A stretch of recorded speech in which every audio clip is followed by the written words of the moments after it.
So I'm always going to start with my name. The objective is very straightforward, okay?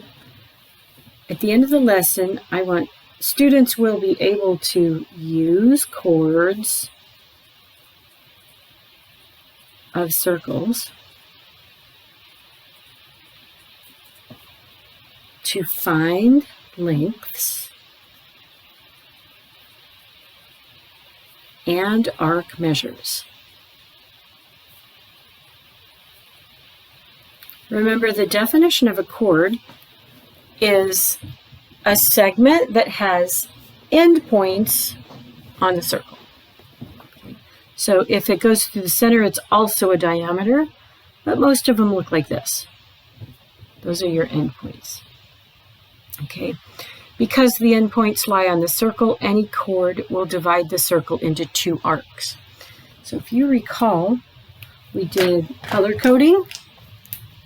So this one here, if it's exactly half, we call it a semicircle, half. If it is the smaller one, we call it a minor arc. And if it's the bigger one,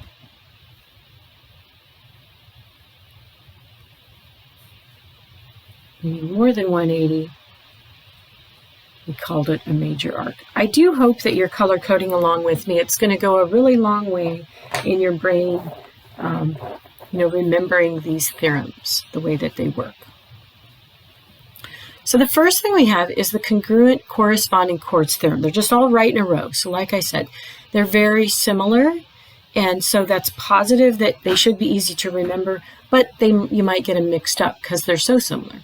So first, in the same circle or congruent circles, two minor arcs are congruent if and only if their corresponding chords are congruent.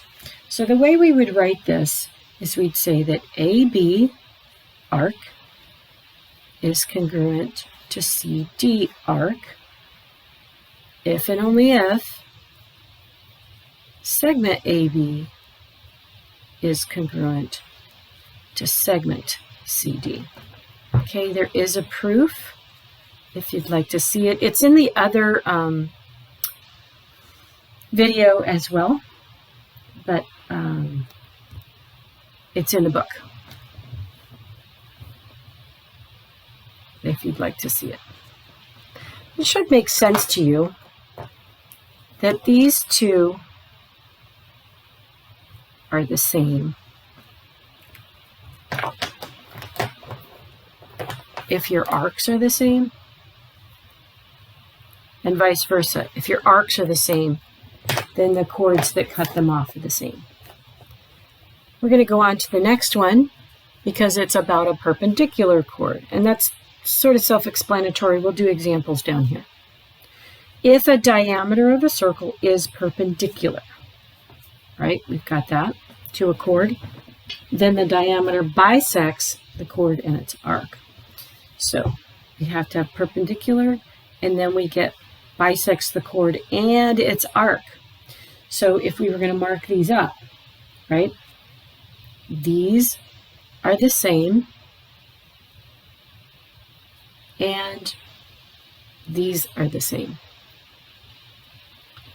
So FH would be congruent to DH, and you get that arc FG is congruent to arc DG. That's a very handy theorem. It has to do with, and I'm going to show you a quick thing that will be very handy, so keep this in mind. So if you have a perpendicular, right, then we can use everything we know about right triangles if we get a right triangle. So one of the things you'll need to notice, stick this in your brain, it'll be very handy. Any point from the center to the outside is a radius. Yes? So this creates a right triangle.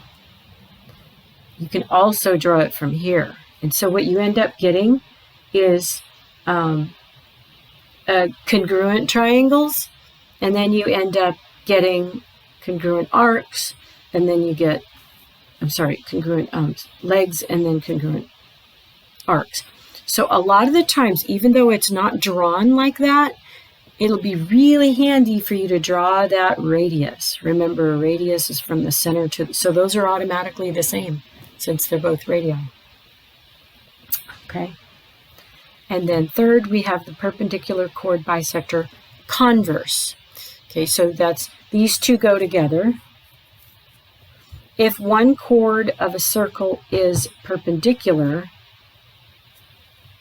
bisector of another chord, then the first chord is a diameter. So if you get that these two are bisect, that TP is congruent to PR and it's perpendicular, so if you get that, then you get that SQ is a diameter.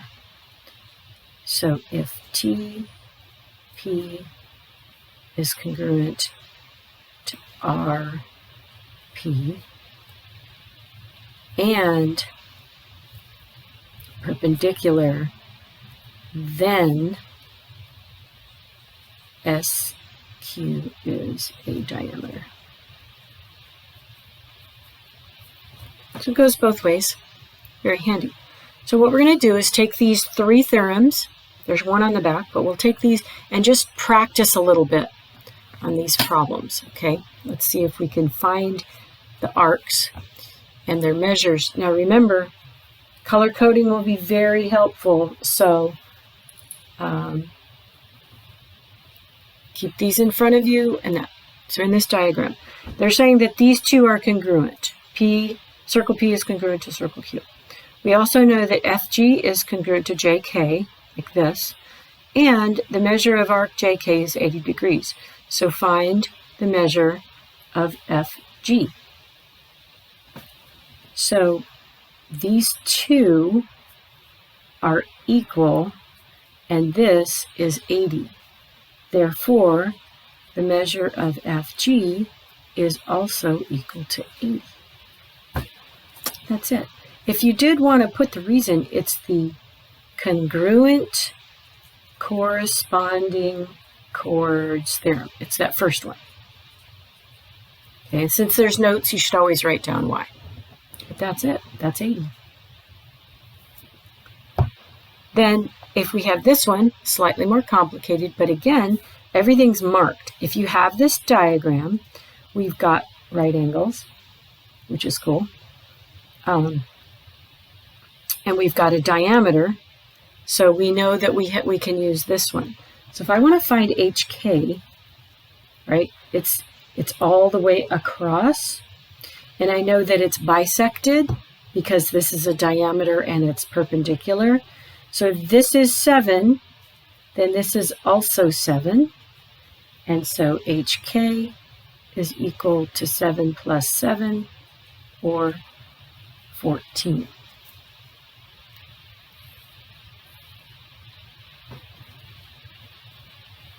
Now, if I want to look at the arc, HK is this major arc here.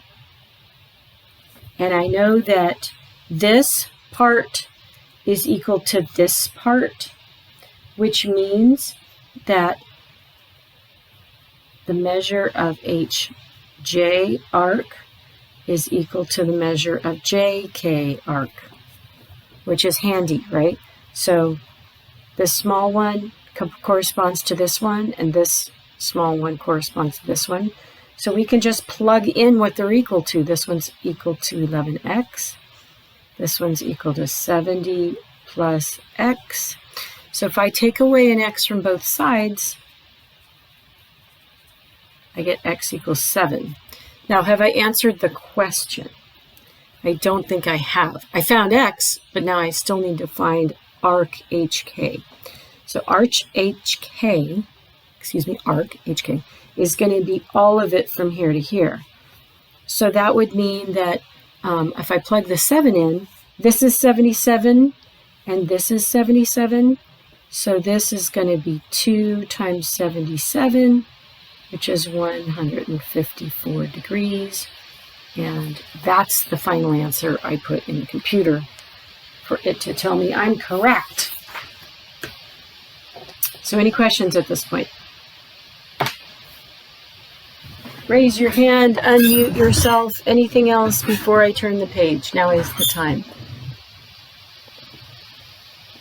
Quick check. Tariq, have you made it in yet? Okay. Everybody's there?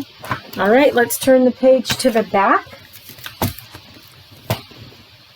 This diagram is also an example of stuff we can use. So if I have this picture here, these are both 9, then that means that they cut off the same arc. So since I know AB is congruent to BC, I also know arc AB is congruent to arc BC. So let's look at what they give us. If the measure of AB is 110, then what's BC? Well, BC is 110. Right, so if this is 110, then that's 110. Bam, not even anywhere. Now, if I know that the measure of arc AC, which is this here, is 150, then what is the measure of arc AB? So AB is the major arc. I'm sorry, ABC is the major arc, but you know that this is going to be half of ABC. Okay? So really you need to find ABC and then cut it in half. So to find the rest of the arc, let's subtract the minor one, and that's 210. And then I want half of that because I only want AB, not ABC. So that's 105. Not a lot of work, as you can see, but you do have to keep everything straight. So we have one last theorem, and it is the equidistant Chords theorem. Now this picture isn't a great one because it's so small, so make sure you're coloring it a little bit. This is one of the ones that you will actually see like in classes years from now. This theorem you will see more often. Okay, so it's, I know it's, doesn't stand out, but put a star by it. Super important. In the same circle or in congruent circles. 2 chords are congruent if and only if they are equidistant from the center. So what this means is that, yeah, I'm going to start it. The chords are congruent. So CD is congruent to AB. Those are my 2 chords. But it's if and only if GE is congruent to FE. Okay, so you have to have these 2 be the same in order to get these 2 to be the same, and vice versa. So it's a super important theorem, and again, there's a proof in the book. We're not going to go through the proof right now. I'm going to ask you to take it on faith, and we'll just use it. And see, the pictures, they get a little complicated like this. So that's why I want you to make sure it's right here together. In the diagram, QR equals ST equals 16. And CU equals 2x, and CV equals 5x minus 9. So we're going to find the radius of this circle. You may notice, okay, that this is a small triangle, but again, what I can do is I can create a triangle by drawing CR. I could also create a triangle by drawing CQ. I could also create a triangle by creating CS. Okay, so what we're just going to do is stick with one, and I'll show you how this works. Now, first of all, I'm going to look at this right here. Since I have that QR is congruent to ST, this means I have congruent chords. Okay, and that means that they're equidistant from the center, just like our theorem just said. So if I know that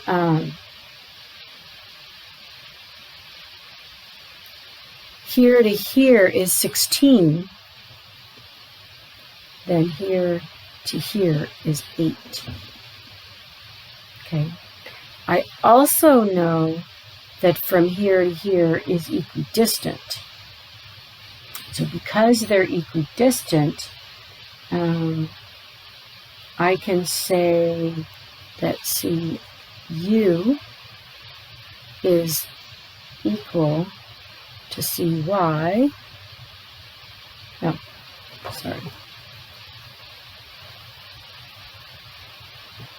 I wasn't given CY, I was given CV. That's what I want to use. CU is 2x. CV is 5x minus 9. So you got to look at what you have and use it. I'm going to subtract 2x from both sides, and I'm going to add 9 to both sides. And so I get that x equals 3. Now, if x equals 3, then I could go back over here and look at CU, because CU is 2x, which will be 2 times 3. So that means this is 6. See how it gets a little convoluted? So now what I have is a perpendicular triangle with legs of 6 and 8, and I have to find that hypotenuse. So you could either use the fact that it's a Pythagorean triple, or you could just redraw it like this if you want. Okay, this short leg is the 6, this longer leg is the 8, and you're looking for the hypotenuse. Maybe I'll call it C or something, right? So there's the 8, there's the 6. So it is a Pythagorean triple of 3, 4, 5, because 3 times 2 is 6, 4 times 2 is 8. That means h is going to be 10. But if you want to work out the actual math, you know, you could do 6 squared plus 8 squared equals h squared, or you can just use the fact that it's a triple. Okay? Any questions right now? Okay, then our final problem is just like it. And I've actually sketched in 2 little hypotenuse / radii in there. But it's the same kind of problem. We're given that EP is equal to EQ. So we have equidistant from the center. We are also given that AB is equal to this, CD is equal to this, and we know from this theorem that they're equal to each other because of that equal distance.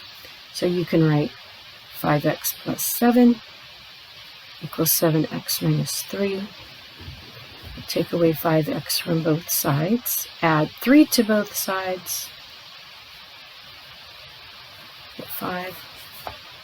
Okay, oh, that's not my final answer. Don't box it, let's see. Okay.